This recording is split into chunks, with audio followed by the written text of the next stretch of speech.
All right, what is up, everyone, and welcome to my U.S. presidential election prediction for the month of September.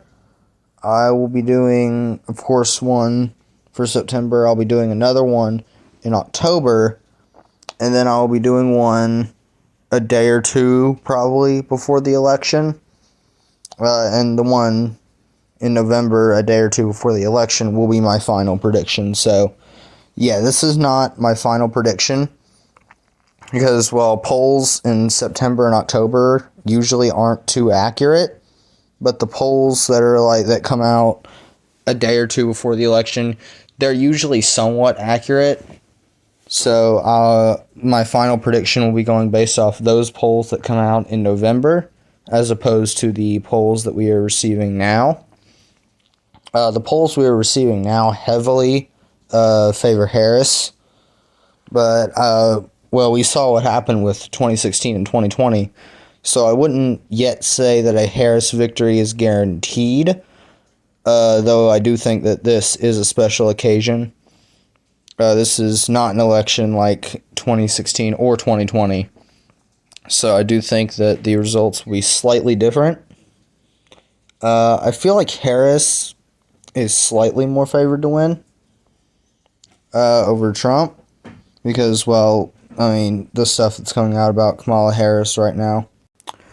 So first, I'm going to start off by classifying the safe states for either party. So starting obviously with the safe states for Donald Trump: Utah, Idaho, Wyoming, South Dakota, North Dakota, Nebraska's 3rd District, and Nebraska at large. I believe that a new poll has come out from these guys. Should be somewhere down here. I think they just today, actually. Yeah, Nebraska, Trump is up 17%. So, that's with that. I do think Kansas will also narrowly be over that 15% threshold. Some people say that it will be below 15%. I don't think it will be. Because Trump just does really good in this region with the Midwest, right? This region, Midwestern voters, usually does really well with those, as well as the Deep South voters, such as states Mississippi, Alabama, Arkansas. I even think South Carolina and Iowa will also be over 15% victories, and Montana. I don't know why that wasn't colored in from the start. But I do think Missouri, probably Ohio, because with J.D. Vance being the running mate, that'll definitely help turnout in Ohio. And I also think Alaska will be in the likely column for Donald Trump. Same with Nebraska's 1st congressional district. And for Kamala Harris, her safe states include California, Hawaii, D.C., Maryland, Delaware, Massachusetts, Rhode Island, Connecticut, Vermont, Maine's 1st District, and Illinois. So these are the safe states I have for Harris. Her likely states include New Mexico, Colorado, Minnesota. Minnesota was classified as a lean state, but I moved it up to likely after her picking Tim Walz as her VP running mate. He is from Minnesota. And some people say that Minnesota doesn't really like him, but, you know, it's still his home state, and it's still going to help turn out in that area. I believe Maine's 2nd District will also be likely Harris, Maine at large, Washington and Oregon, New Jersey, New York, and I believe that is it for Kamala Harris's likely states. For Donald Trump, his lean states are going to include Florida. The 270 win polls currently have Trump up by about 4% in Florida. I could possibly bump it up to a likely, and possibly by Election Day, I believe it actually will probably end up being a likely state just because of the margins that Ron DeSantis won his governor election by, and the fact that Florida is just becoming a lot more conservative. But, you know, Florida is not the swing state that it used to be back in like 2012, 2008, and even 2016. Texas, on the other hand, is the exact opposite.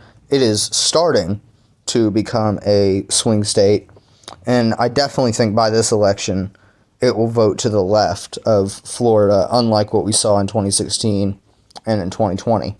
So I do think Texas will be a lean state for Donald Trump. Now going for Kamala Harris, I have New Hampshire as a lean Harris state, Wisconsin, Michigan, and Virginia I have as lean states for Kamala Harris. Now let's end off with the tilt states. Also, Maine's second. I don't know why that was not colored in, but I do have that as lean Trump. Alright, so now for the tilt states. Let's start off over here in Georgia. Now, Georgia is interesting. Biden won Georgia because there was massive turnout in the suburb areas of Georgia.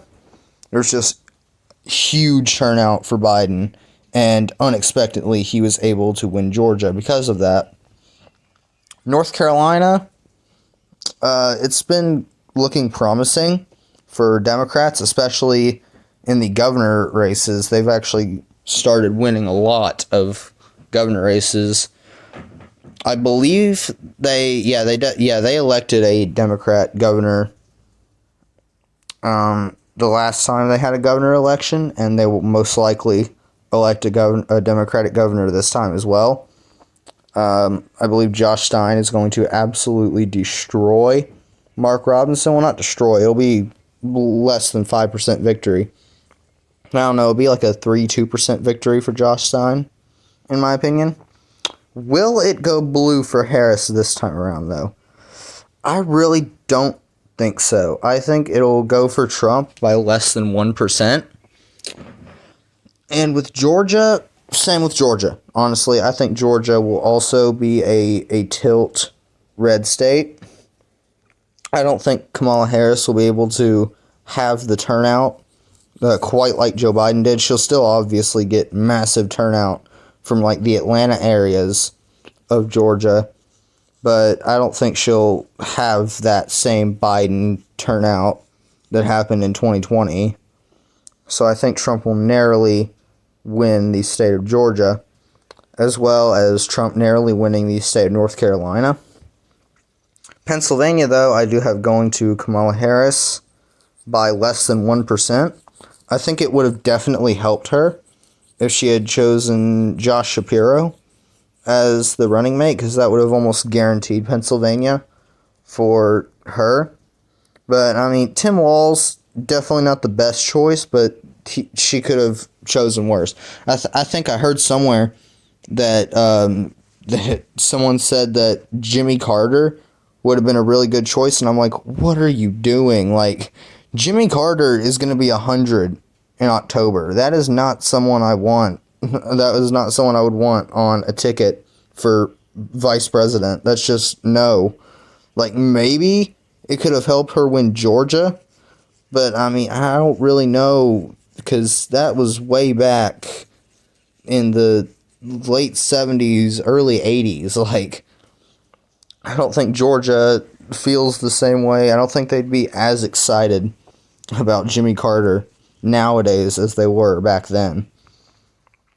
But yeah, if she picked Josh Shapiro, she would have easily won Pennsylvania. I still think she does win it, but not by nearly as much as she would.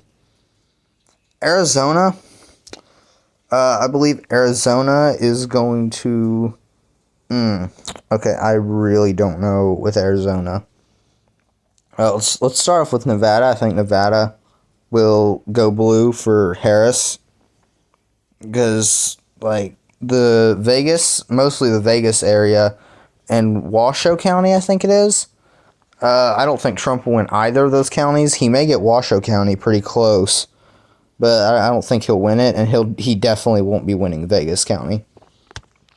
I know it's not called, I don't think it's called Vegas County, but that's where Vegas is, so I'm going to keep calling it that. Arizona is interesting though. Arizona, I still feel like will be the closest state in this election. Either that or Pennsylvania. Arizona, it's like it's got a very big southern border. And obviously immigration is one of the top issues of this election. And the immigration thing is slightly Trump favored. So that'll definitely help him in Arizona. But will it be enough to carry him over? I think it'll barely be enough to carry him over. I think he'll win it. I think he'll win Arizona by less than 1%. He'll probably win it by like 0.1 or 0.2, I think, in Arizona. So this is my September presidential election prediction. I have Kamala Harris winning 276 to Trump's 262 electoral votes.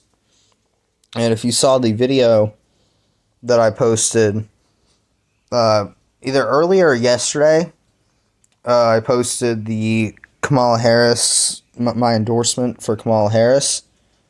That is true. I am definitely endorsing Kamala Harris over Donald Trump. Donald Trump he was not the greatest president, and he is definitely not the greatest candidate for this year's election. I would have much preferred somebody like Ron DeSantis or even Nikki Haley with all her faults over someone like Donald Trump. Because Donald Trump, he just has so much wrong with him. And he lies so much. The amount of lies that man tells is incredible. Like, I did not think that the number of lies you could tell in a single half-hour speech could exceed, like, 200. Like, Jesus Christ, man. He lies about so many things. And it's like, how do like over 40% of the American people believe everything he says?